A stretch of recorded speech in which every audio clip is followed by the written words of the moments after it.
Welcome to the 14th episode of Let's Conquer Books.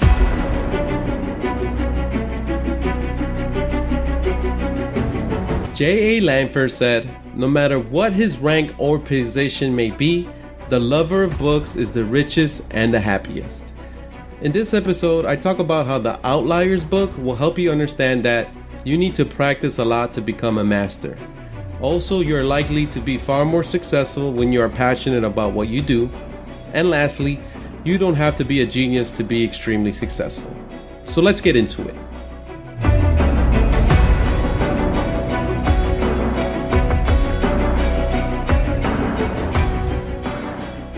I'm your host, Alexander the Great Reader, and this is the last episode of the 6-part series, The Life-Changing Books That Helped Me Read 105 Books in 2017.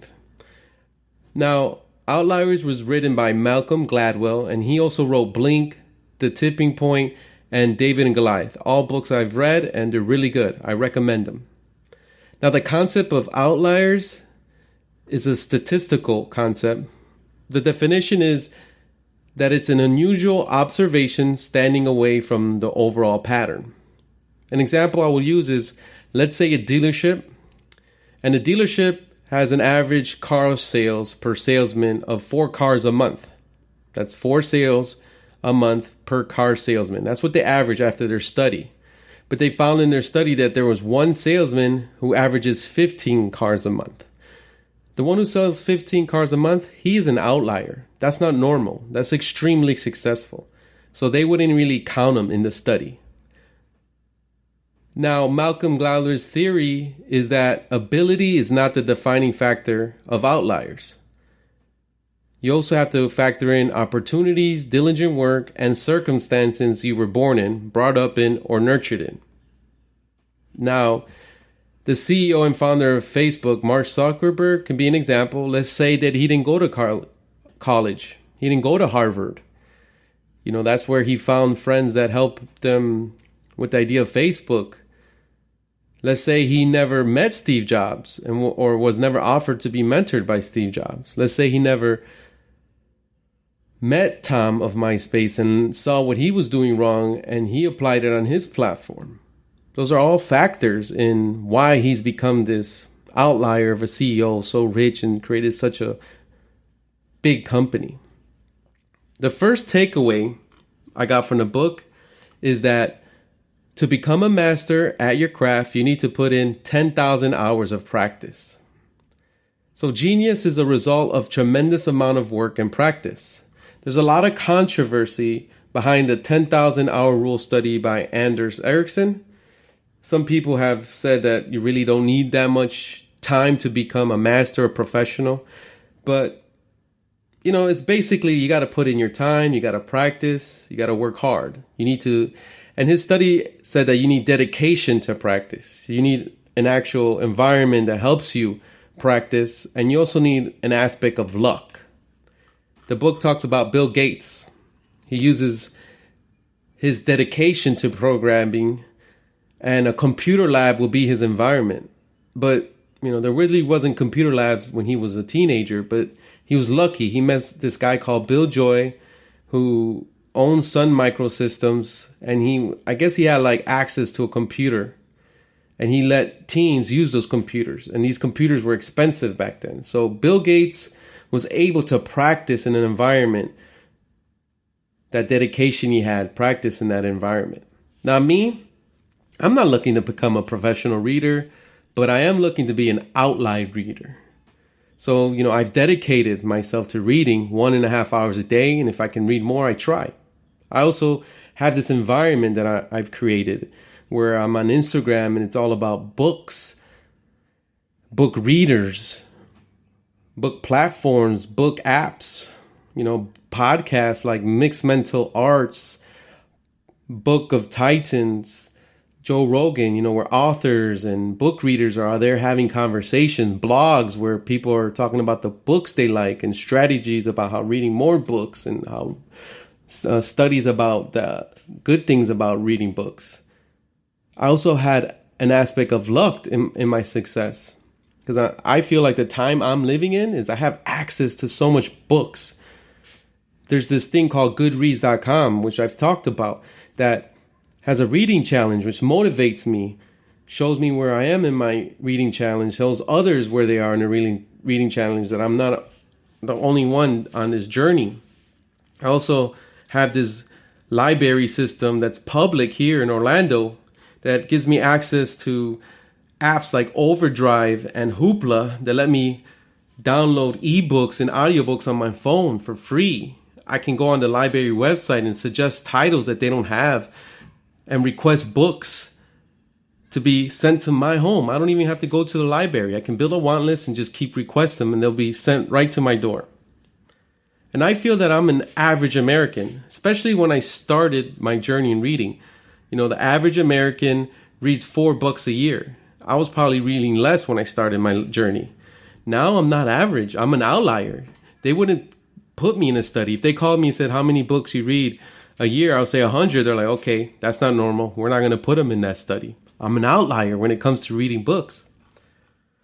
Now, the second takeaway is you are likely to be far more successful when you are passionate about what you do. So the book talks on an example of a Jewish family that immigrates to New York, and they have a passion for clothing and manufacturing. So they saw an opportunity in New York to make child aprons. And they had success by working long hours. And that success, they were able to hire more employees and then have a factory. They were doing meaningful work. They were their own boss. They were being engaged in what they were doing. And their work was complicated. So they were rewarded financially, intellectually by their work. Now me, I'm passionate about reading. And I see the opportunity to have access to knowledge. That's what reading does. Now, reading books has made me happier and helped me to enjoy the journey of life in many areas, because I've been committed to improving and becoming successful spiritually, financially, as a husband, a leader, a father, psychologically, building more empathy by reading biographies, entrepreneurship, and also a career. The last takeaway is you don't have to be a genius to be extremely successful. Now, this talks about the Lewis Thurman study about geniuses where their IQ was above 150. Now, Lewis Thurman tracked the lives of 1,500 kids, and he had the hypothesis that they will be successful in life. Now, in our society, people with IQs over 150, those people are geniuses. They're outliers in our society, not normal to have an IQ like that. Now, the study showed that you just have to be smart enough to be successful, because not all of the 1,500 kids were successful. There was people with lower IQs who were more successful than these, quote unquote geniuses. So the result is that there's more than having an IQ when it comes to being extremely successful. Now, for me, I don't feel like I'm a genius. I'm a high school dropout. I really didn't read when I was young, but I had a passion and a desire to read more. So I was smart enough to read books by successful, intelligent people. So that's my smart enough. And I was smart enough to adapt to that growth mindset in my life, which I read from a book by Carol Dweck, and that's episode 1 of this series. I was smart enough to adapt to having grit to my life. Episode 2, Grit, the book. I was smart enough to adapting my goals to be 10x'd. That's the 10x rule, episode 3, I think. I also adapted to knowing that obstacles are the way to success, episode 4. I also adapted the theory of living a daily life that continuously added to the compound effect. Episode 5, that book, Compound Effect, of my long-term goals. Just consistently adding to that goal. And what does that all lead to? All 5 episodes? To this episode, being an outlier. That's what I wanted to be. I was like, I'm average, but I can become an outlier when it comes to reading books. Alexander the Great, he was an outlier. He didn't just want to conquer one. He wanted 10x. He wanted the whole world. He had grit.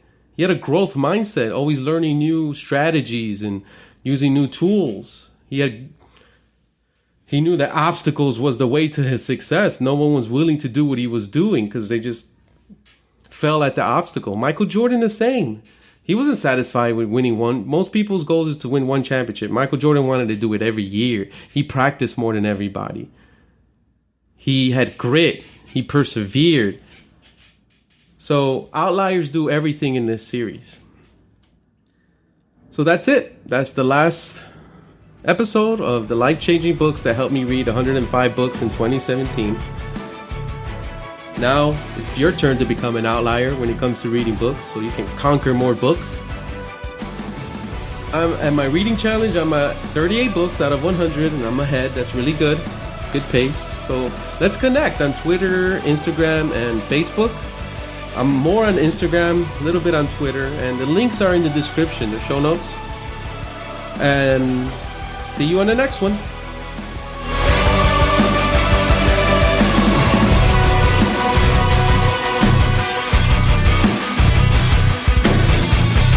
Please subscribe to this podcast on iTunes, Stitcher, Google Play, Anchor, or any other podcasting platform, so you don't miss the next episode where I talk about why you should surround yourself with more books than you'll ever have to read.